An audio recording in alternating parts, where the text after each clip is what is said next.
Okay, everybody. Relax. Good. Nice job. Tater, my man. All right, a little thing that we're doing with Tater, putting the leash on. I worked on this because Tater, Tater came from a rescue, right? Foster rescue. So you don't really know exactly everything that's in there. But I found out the hard way that putting on a leash, if he doesn't want you to put it on, he's gonna bite you.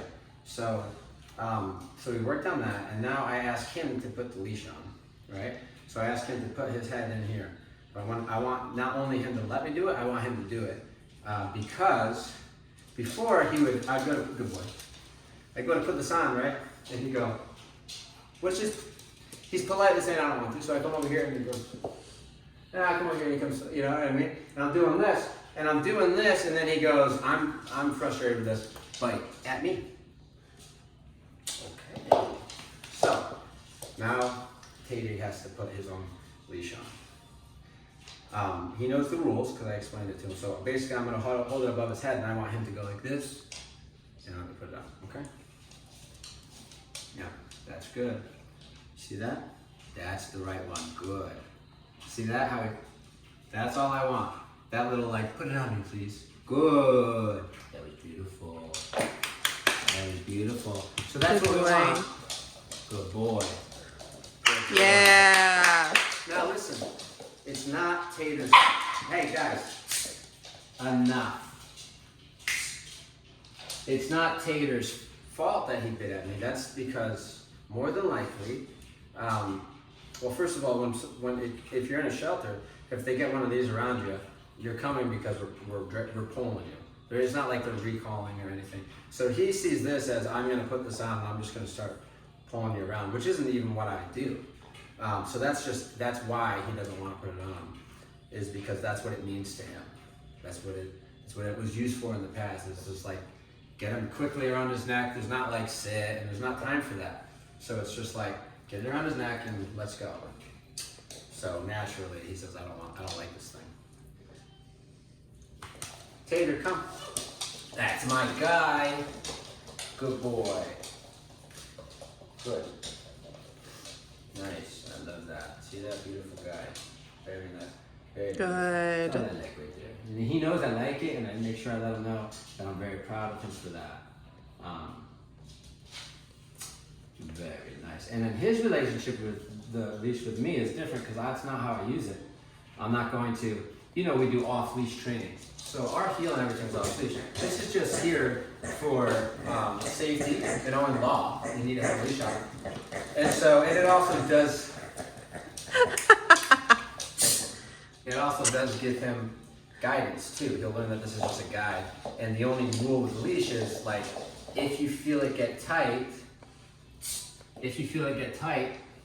I'll correct you on the e-collar if you allow it to be tight. So if you are walking and you feel it get tight and you ease up and you kind of stay within the boundary of the length of the leash, you're good. So they learn that about it. So that means I can give him a full length of the leash.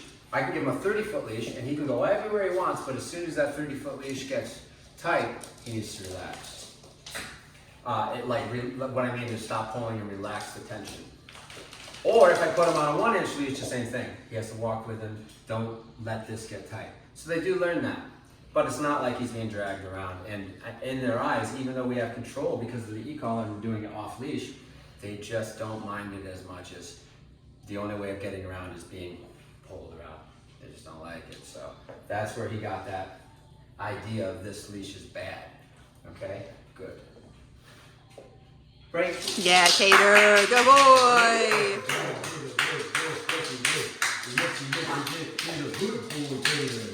Very happy. He's very good boy. He's very good boy. Yes, I did that too. Yes, I do. We're very proud. Also, I want to say with Tater is that his attitude has been really good. Past few days that I've been working with him. He's really just looking at you like, what should I do in this situation? And guys, that is the main flip that we want to see in a dog. That is the real work. Good.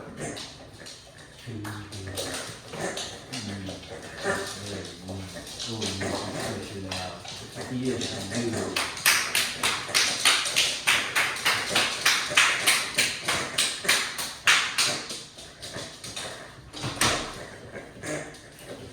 something I had not done with him before. This is intentional, and it's kind of out of the ordinary, and I don't usually do it, but the purpose is to catch a dog off guard. When they're doing really good, that's what you want to do. So he's expecting a release because that's all he's ever had in this position. I'm going to actually ask him to down. Okay? Good boy, Tater. Down. Pressure's on, and he's turning it off like a good guy there. Good guy. Good boy. Great. Yay! See that? I did. Hi, you want to go out? Good job. You probably ain't got to go out actually because he just went out and it's raining. I don't want to go out. Kitties don't like I'm the gonna do rain. another sneak up on that just to get his skills up on it. Down there. That's the guy I'm talking about right there. Holy smokes. He's a good guy. Now, there's a couple things that are really great about this. Here. One being that held pressure. He just slid down into his down, turned off that held stem on here. What I like about that is when he first came in, he was a shaking guy, right? So he already had e-collar training, but apparently when you went to use it, if you were to like use the stem, he would just shake his head and then not do any of the commands. So I like that he felt the stem and said that's correlated with the command, which tells him, he said, I know how to turn this off because we're using held stem versus taps. In the teaching phase, going home it's just tap, you're just done, right? But in the teaching phase, the benefit of using that held pressure is he learns that as I'm shaking, that's not turning it off, but if I go into the command that I was asked to, it turns it off. So then he said, the brain just realizes the shaking is a waste of energy. To turn this off, I just do this. And so now he has a definite way of turning off the pressure. He uses that and the shake goes away, right? Not saying it'll go away forever because there might be situations that it comes back. He was trained and used that way. So I see times where he'll start to shake and then he'll figure it out, right? What's nice about that is that the best part about it is that whether he shakes his head or not, he actually does the command.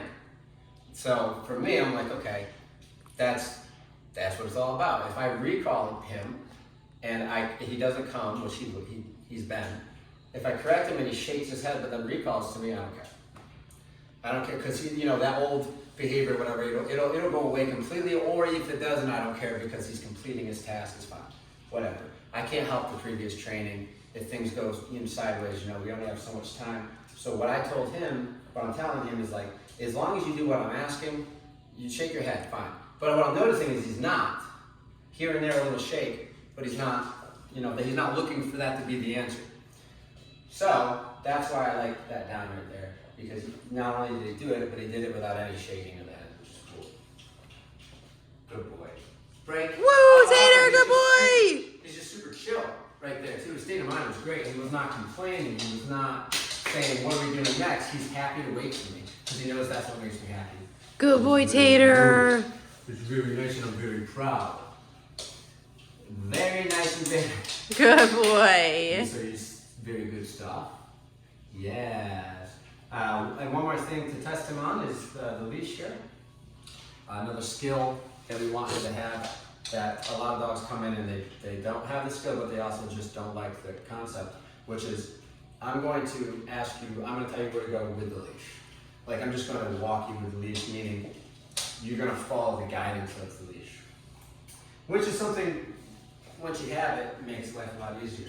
Even though we do off-leash training, the leash is a really great tool. So I just want to teach him that when I'm talking to him on this, to yield to my pressure. So if I'm asking him to go that way with the pressure of the leash, go that way. If I'm asking you to go this way, go this way. So I can kind of like move him around with 2 fingers.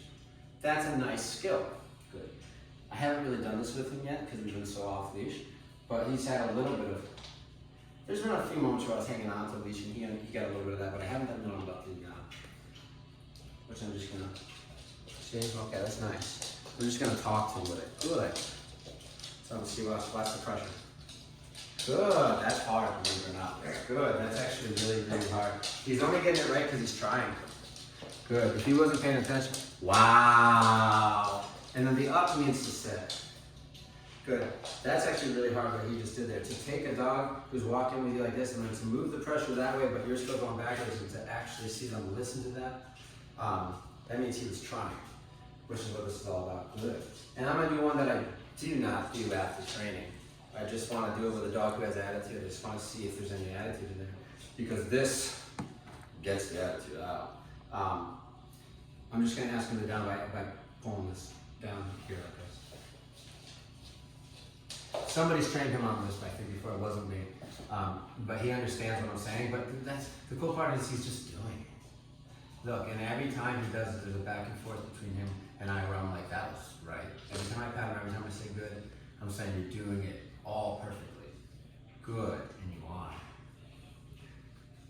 Right? Yeah, Tater. Good That boy. looked like nothing, right? It looked like nothing when I just did. But if Tater said, don't move, like his attitude was there, he would do this on the leash, he would resist it, and then depending on his temperament, if he gets frustrated, he's gonna bite at the leash.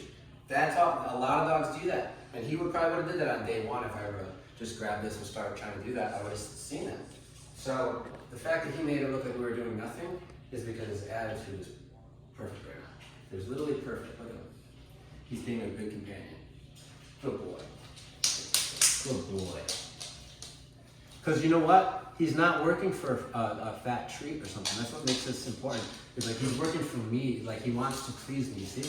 He's like, he wants that dynamic between us. So that's what he's working for, which goes a long ways. Because that means if I'm in his presence, that's what I get. That's the association to me. Versus I'm doing this so that you'll give me something I want. That takes you and pops you out of the relevance zone, right? He is doing it when you tell him, but it's only so I can get that thing, which is a whole different dynamic. So he might look good if I had a treat for him and look really flashy, but it's not based off of our relationship. It's based off of what he can earn, which is a shallow relationship, right? He's not actually doing it. That bond between me and him isn't actually that strong. He's doing it for the liver treat. That's why I'm impressed with him, because he's not doing it for liver treat. He's doing it simply from the old-fashioned human and dog relationship. He's like, I like this feeling. I'm like, I like this feeling, and he's figured out his position with a human. And look, I mean, when I hang out with him and I let him make choices, he's making great choices. He'll go lay on the place. If I like lollygag, he'll just go lay down and wait for me and stuff. So I'm letting him know you're making good choices. You're being a big boy all on your own, and I can tell you're doing it just because you want to please me. That means you're getting an A+ right now. You're just getting an A+. Doesn't mean he'll mess up once we start pushing him around the world, but past few days, he's been getting an A+. Good boy. Tater. Break. Yeah, Tater. Good boy.